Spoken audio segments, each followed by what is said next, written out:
Update on the S2000. We last left off the bumper actually when I was shaping it and putting some fiberglass on that, on this quarter panel. We did the notch. Rick made this notch right here that really goes with the body. I like it. I like how it looks. Bumper so far has been coming out pretty good. That's like the line right there. As you guys can tell, like it's pretty straight now. Nice straight line. I think we still got to touch up on this side. I think we're heading towards done finalizing on this quarter panel and how we want it to look. I'm just literally I'm messing around with my whole camera, so I'm using my vlog as a way to edit it, to like mess around with it, make a couple edits on this S2000.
All right, check it out, people, before it gets dark. This is it. This is where we're at. I really like this, the way it looks. It came out really dope.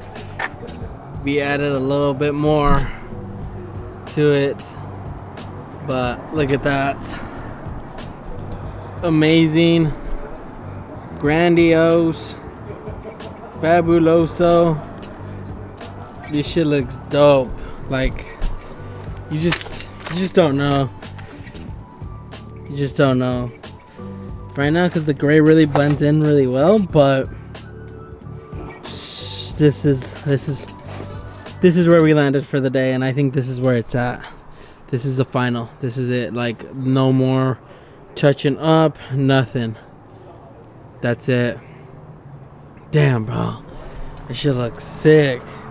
Like, we left a little thing, had to come into here and then come over here. Shit.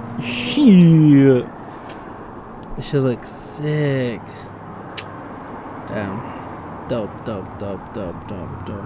Look at that. Look at that.